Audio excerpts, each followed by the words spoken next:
Mahesh Babu 29లో Priyanka Chopra final అయినప్పటి నుంచి social media fans కంగారు పడుతున్నారు.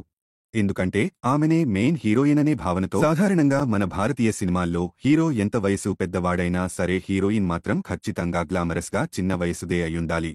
యువరాజులో మహేష్ పక్కన సిమ్రాన్నే ప్రేక్షకులు అంతగా అంగీకరించలేకపోయారు. అక్కలా ఉందని ఫీలయ్యారు. ఇప్పుడు 2 దశాబ్దాల తర్వాత సూపర్ స్టార్ అయ్యాక మహేష్ మరింత గ్లామరస్ అయ్యాడు. అందుకే ప్రియాంక తన పక్కన ఆనదని అభిమానుల ఫీలింగ్. ట్విస్ట్ ఏంటంటే అసలు ఇంతకీ ప్రియాంక పాత్ర ఏంటనేది రాజమౌళి టీంకి తప్ప ఎవరికీ తెలియదు. మహేష్ ని ప్రేమించే రెగ్యులర్ తరహాలో ఉండదని ఖచ్చితంగా చెప్పొచ్చు. ఆర్ఆర్ఆర్లో రామ్ చరణ్, జూనియర్ ఎన్టీఆర్ ఇద్దరికీ డ్యూయెట్లు పెట్టకుండా మేనేజ్ చేసిన జక్కన్న ఇప్పుడు పాత రూట్లోకి వెళ్ళాడు.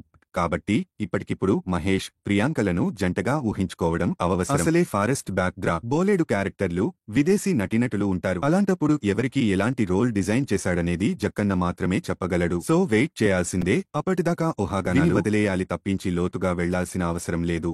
మొదటి షెడ్యూల్ మొదలు పెట్టబోతున్న రాజమౌళి అదయ్యాక ఒక ప్రెస్ మీట్ ప్లాన్ చేస్తున్నారని సమాచారం. ముంబైలోనా లేక హైదరాబాదా అనేది ఇంకా బయటికి చెప్పడం లేదు. RRRలో తారక్కు విదేశీ భామను సెట్ చేసినట్టు ఇందులోనూ మహేష్ పక్కన ఏదైనా సర్ప్రైజ్ చూపించినా ఆశ్చర్యపోనక్కర్లేదు. గుట్టుగా దాచి ఒక్కసారిగా బ్లాస్ట్ చేయడంలో రాజమౌళి స్టైల్ వేరు. అలాంటప్పుడు వేచి చూడటమే ధోరణే ఉత్తమం. మొదటి భాగమా లేక సీక్వెల్ ఉంటుందా లేదానేది కూడా ఇప్పటికీ సస్పెన్స్.